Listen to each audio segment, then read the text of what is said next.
Hello and welcome to Thursday's edition of Cracking the Cryptic. Oh, my voice is a bit croaky. That's not a good start, is it? Especially as I'm recording this a little bit late. I don't have a great deal of time today, but anyway, hopefully the voice will work. We're going to be having a go at a new puzzle by James Sinclair called Craven. I have no idea why it's called Craven. Let me look at the grid. No, I don't know. I don't know why it's called Craven, but apparently it's absolutely wonderful. One of the testers who wrote to me about this one says that this is just beautiful. So I'm sure it's going to be a bit of a treat. James Sinclair's puzzles are always a bit of a treat. We've done, I don't know, I would say we must have done about 25 of James's puzzles on the channel by now, which is, I mean, isn't that brilliant? It's just amazing. But okay, before I read you the rules, which are very standard for Craven, what can I tell you about today? I've got one birthday to do. Just an appeal as usual. If you do enjoy the channel, you might well like our Sudoku club over on Patreon. It's a couple of bucks a month for all the extra content that we put up over there. All sorts of bonuses at the moment. Fistimafel solves, Sudoku hunts, crossword stuff. It's all there. So I'll try and remember to put a link on the screen. Other than that, where's the birthday? I think it's Steph, isn't it? It's your birthday. It is. It's Steph over there in Wappingers Falls. I think I've said that wrong before. I might have said it wrong there. I couldn't really believe there was a place called Wappingers Falls when I first heard about it. But Steph, I know it's your birthday, and that's because Dan, of course, wrote to us and told us, and told us that you're enjoying the CTC T-shirt that he got you. So I'm very pleased to hear that. But Steph, I hope you have an absolutely brilliant birthday today, and I hope you managed to secure yourself some chocolate cake with an enormous amount of icing. Compared to the cake, of course, needs to be a ratio of at least 1-to-1, preferably 2-to-1 in favour of the icing. Anyway, that's said and done. That's all the news. Not much news today. Let's have a look at Craven before my voice gives out, and I will read you the rules of the puzzle. We have got normal Sudoku rules apply. Oh, and then it says, and all clues are standard, but hopefully they will be explained. Anyway, so we need to put the digits 1 to 9 once each in every row, every column, and every 3x3 box. Yeah, I think there's now an explanation of the rules. So it says the sum of the digits inside each cage is equal to the small number in the top left corner. Okay, and we don't need a rule today that says that digits cannot repeat within a cage, because in all of those little cages there, it would be impossible to repeat a digit because they are all in the same box of a Sudoku. The sum of the digits along an arrow is equal to the digit in the connected circle. So let's look at this circle. Let's imagine these squares were 1, 3, and 4. Tried to type. 1, 3, and 4 add up to 8, so you'd write 8 in the circle. That's how arrows work. Very simple. And then Remban lines. Purple lines contain a non-repeating set of consecutive digits in any order. So imagine this square was a 1, then we would know, because the digits on the Remban line have to be consecutive with one another, they would have to be 1, 2, 3, and 4. But the order is, it doesn't have to ascend along the line. It's not like a thermometer where the order is very important. The order could be anything you like, providing overall they're non-repeating and they are a consecutive series of digits. And digits in cells separated by a white dot are consecutive. So we have a smattering of white dots sprinkled around the grid, like little granules of sugar. And imagine this square was a 2, then this square would either be 1 or 3 in order to be consecutive with the 2 that we've got there. And that's all the rules. Do have a go. Don't be Craven. The way to play is to click the link under the video as usual. But now I get to play. Let's get cracking. So I can Maverick. Maverick has not taken you very long again today. 4 minutes. We're about to get buzzed by Maverick, who takes off from the local airstrip and buzzes past my window occasionally. Right, there are at least. Well, there's one remotely clever thing. I'll start off with low-hanging fruit, but I can extend the low-hanging fruit for once here. This square here is the sum of these 3 cells. Now, the minimum I could put into those 3 cells would be a 1, 2, 3 triple, which means this is at least 6. And And the same is going to be true on this side. But look at these digits. This sometimes happens in arrow Sudoku. You get this sort of syzygy, this alignment of the stars, or in this case the arrows, where actually these blue squares here, they all have to be different, don't they? So the minimum we could make the blue squares add up to, if we put 1, 2, 3, 4 and 5 onto them, which would be their minimum, would be 15. But if the blue squares add up to a minimum of 15, the two circles here must add up to a minimum of 15, and that means we can't put a digit as low as 5 in either of them. So this is going to be at least 6 as well. So we could get to 15 with 6 and 9. But both of these digits now have to be at least 6, and the same by symmetry. Symmetry is going to be true there because these squares are basically the equivalent of the blue squares, aren't they? So now it looks like, well, what I want to do now is to prove these are all different somehow. I can certainly, I mean, let's actually colour them. That digit is definitely not the same as that one or that one. So the question is, could this one be the same as this one? Let me just have a look at that. So if I make both of these green, now let me think about this for a moment. You can't repeat this digit on its own Renban, so I don't know actually. Maybe that's not how to think about it. I can't see why it's necessarily true that this isn't green. So it may be green. It could be something to do with the Renbans now, couldn't it? Because we know that the minimum these two digits can be is 6 and 7. The minimum these two digits can be is 6 and 7. So these two digits and these two digits can't get lower than 4, I want to say. They could be 4 and 5 in either instance, but not in both instances, because then I'd have too many 4s and 5s in row 5.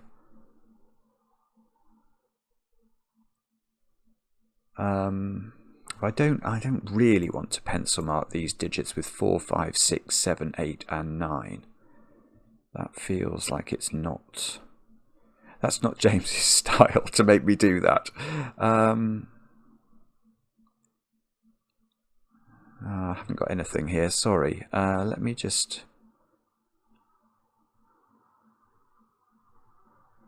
Oh, right. Hang on, I've got something. Let me just see if I can do... I can't see quite where that's going, but I've definitely got... Oh no, I can. Ah. These are all different. Whoa, this is very pretty. It's the same trick. Oh, yeah, this is very, very clever. I've never actually seen it presented like this before. It's a really strange. This is lovely. This is lovely. Okay, and the reason I've seen this is I've seen this trick before, but I'm not sure I've seen it presented quite like this. Okay, so what I started off, I was looking at this green shaded cell, and I could see the green shaded cell in box 7 can't go on its own arrow. Because obviously if you do put green on its own arrow, the other two digits on that arrow would both have to be 0, which is silly. That's not going to work. So green is in one of those squares, and I was wondering about that.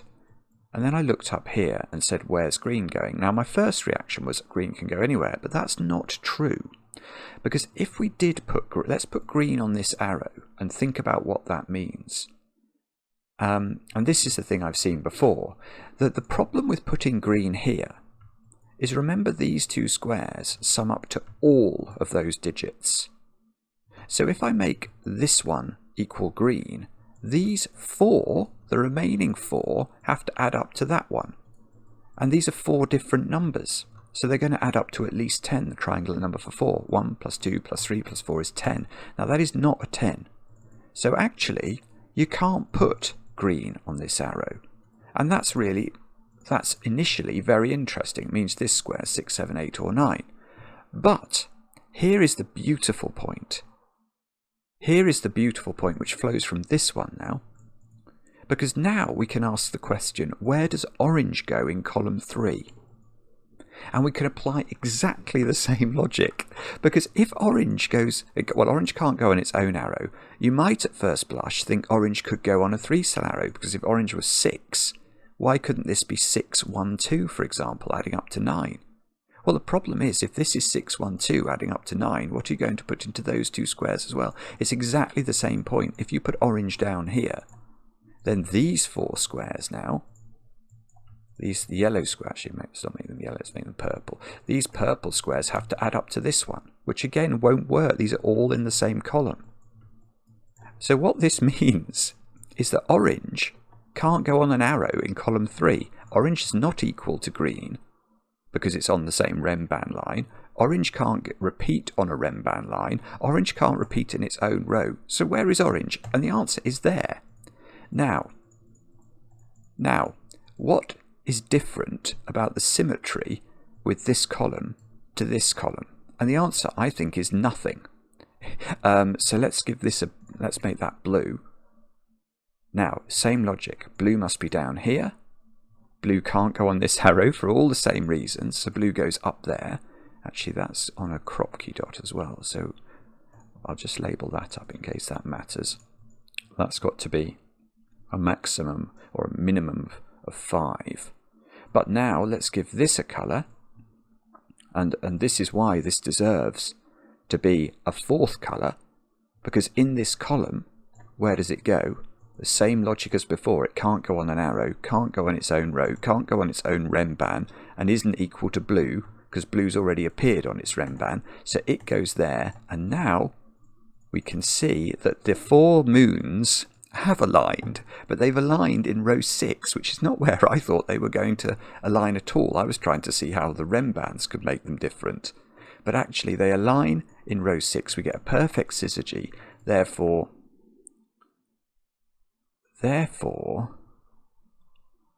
well, this must be important. This must be important because it's too beautiful. It's too beautiful not to be. These squares are now all low. This is, if that is, that's the most that can be is 5. So, no, right, I've got it. Okay, so something I hadn't appreciated, but I've just appreciated, is I was thinking about the sum of those. That's 6, 7, 8, and 9. Now, they add up to 30, obviously. But we can say something much more important, because we know that those squares, those red squares there, the minimum they can add up to is 15.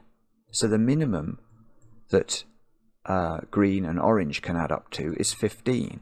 But that same logic applies to yellow and blue, doesn't it? The minimum these can add up to is 15. But overall they add up to 30, so they must both be 15. So this is either a 6-9 pair or a 7-8 pair.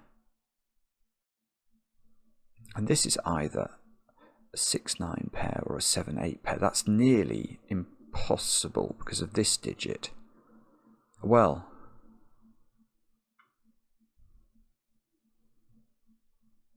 yeah, that's it. It's this digit. This is beautiful. Right. So we can see this digit. The most it can be, the absolute most it can be is 5. Let's make it 5. It's either 5 or lower. So what's the most this could be? The most this digit could be is 6, to be consecutive with the maximum digit here. So this is at most 6. So how could yellow and blue be a 6-9 pair?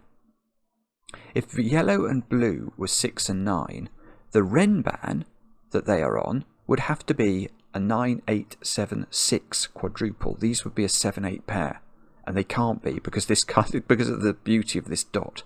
This is sick. This puzzle is absolutely sick. So these squares are not capable of being 6 and 9. They have to be. Sorry, they have to be 7 and 8. I don't know what that's doing to that, but I presume it's giving it a chance. Now these, because this is now a 7-8 pair, these become 6 and 9. So in that case, we know that this the remainder of the Ren band is a 7 and an 8. And all we have to do now is colour these two digits with yellow or blue. I can't see how to do that.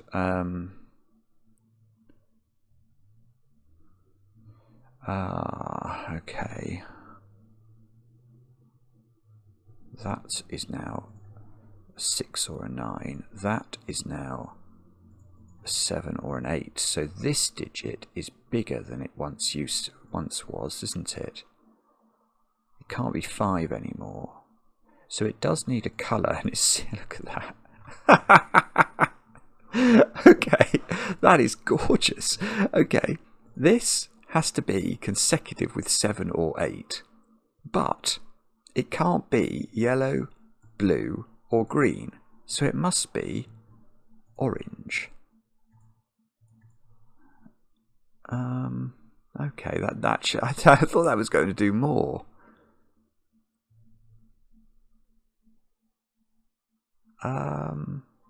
I'm sorry. I thought I could see it was going to be orange, and I thought that was going to be revealing. I still haven't got a digit. How long have I had? I haven't got a digit, even though I felt it's going okay.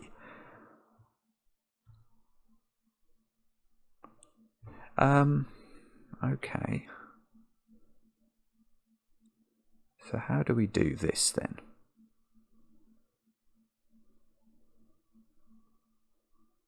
I don't know. Blue can't repeat on its own Renban.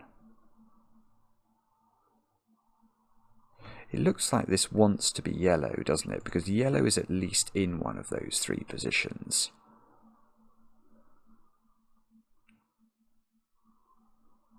Can we rule this Renban out from being 6, 7, 8, 9 or not?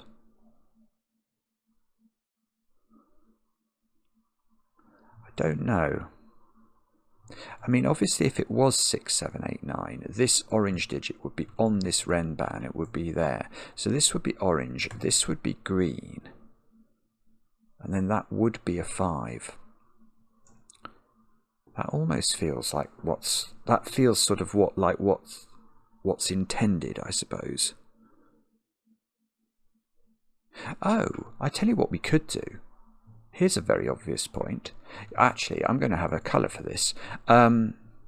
Because I now know that orange and green and yellow and blue sum to 15 individually, I know that these digits are all these are the digit. Well, let's deal with 1 point first. These digits must be the digits 1, 2, 3, 4, and 5, mustn't they? So let's have, what should we have? Light green, or I haven't used purple. I use purple. So these are the digits 1, 2, 3, 4, and 5. A purple digit will equate to that. Now I can put purple into row 6 as well. But that means this digit, this is going to allow me to colour. Beautiful. This is what I thought I was going to be able to do before, but couldn't see how to do it. Right, so now I need to put yellow in this column, and it must go there. It's much clearer, isn't it? So that's got to be blue, which means that's blue, which means blue is in one of those 2 squares. So blue, oh no, that's not helpful actually. Orange is in one of these squares. Oh, that's it, right. Look where blue is in.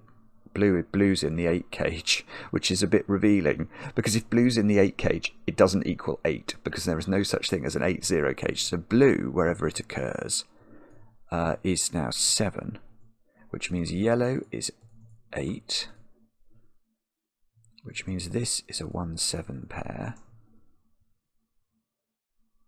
which is going to probably be important.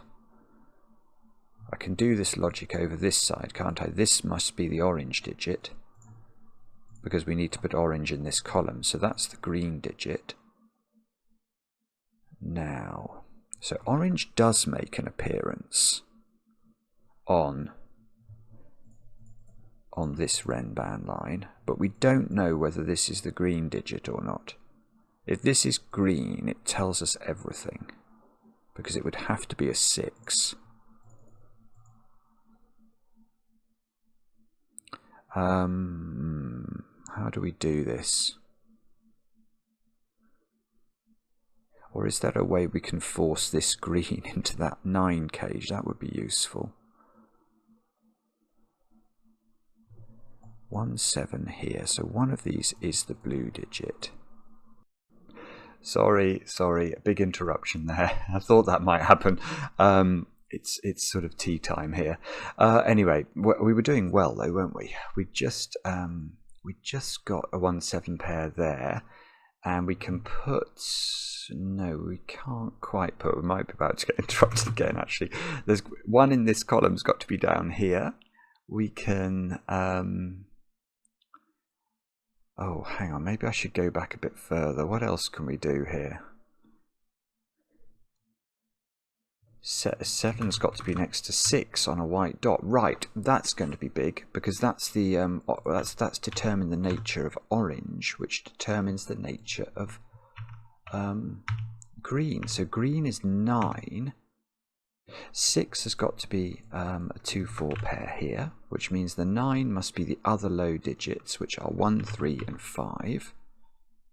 Then this has got to be 2, 7.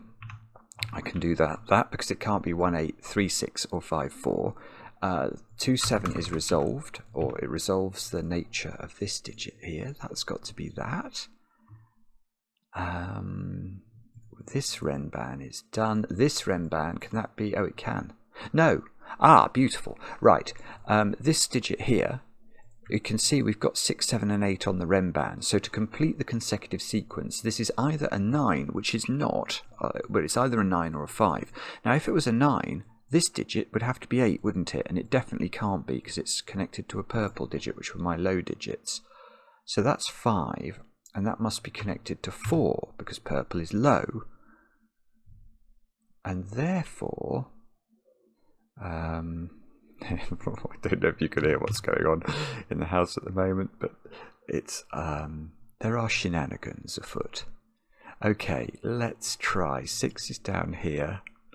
No, I see. This is a 7, 9 pair now. Maybe I should colour that just to preserve what's going on. 7, a 7 arrow. How have I not done that? That's 1, 2 and 4. That's 3, 5. 3 and 5 do add up to 8. This is even on the dot. That's 2, 4 or 6, therefore. The 9 arrow is, yes, it is. It's 1, 8. That's all it can be. It can't be 2, 7, 3, 6 or 5, 4. So this is 1, 8, which means 1 is in one of these squares by Sudoku. The 10 cage can't be 1, 9, 2, 8 or 4, 6. So this is 3, 7. We know the order. So that's 7, that's 3. These two squares get uncoloured. That becomes bluified. 3 is now... Well, 3 is not here. Right. So if this was 1, this would have to be 2 on the dot. If it's 5, it would have to be 4 on the dot, because 6 seems to be too far over. So this is either a 4 or a 2. The 7 tells us, and that's going to do it, is it? 7 here, 2 here, 4 here, 5 here. This is a 1 by Sudoku, of all things. Outrageous to be made to do that at this juncture. 6, 8, 9. So this is 6 or 8. Oh, 6 and 8 are looking at that square, so that's 9. This is a 6 or an 8. We could... the 9 is doing the 9 and the 7. Which means there's a 7 in one of these. That can be 7, because it could go with 6, couldn't it? Or indeed 8. These squares are 1, 2 and 3. Are any of those connected to dots? No. So which dots haven't we used? We've not... Well, we sort of pencil marked that one. We haven't used this one. 4 is up here. That's quite interesting. So 4 by Sudoku is in this domino. We can ask where 4 goes in the top row now. It's not here, so it must be here. Which means that's not 4. 4 is in one of these 2 squares.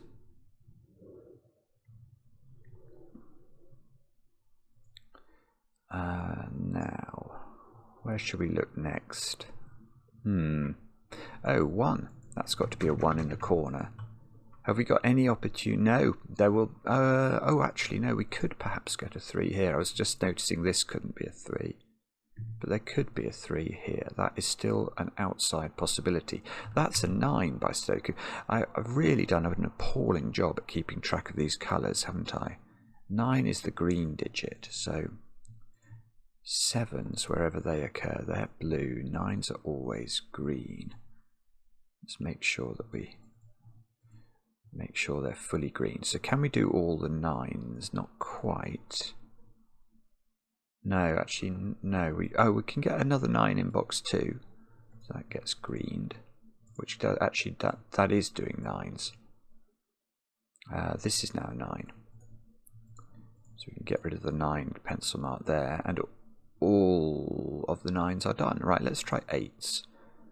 That 8's got to turn yellow. Yeah, we can do more. We can get another 8 here. So 8 is definitely in this domino in box 7, which means 8 is in one of 2 places in box 1. Let's try 7s. Oh, we have... I was going to say we've got all the 7s. We actually haven't. That's a 7. Ah, okay. So perhaps what we need to do is to think about... no. I was wondering whether we should think about odd digits or even digits on this white dot, but actually nothing looks terribly constrained at the moment. What about... I don't know. 6s? Are they restricted? Nearly. 6 is in one of these 2, so 6 is in... Oh, what are these digits down here? 5, 6 pair. So I should know what these digits are. These are 2, 3 and 4. And that's not 4. I've got a 1, 2, 3 triple in this row, so that's got to be a 5.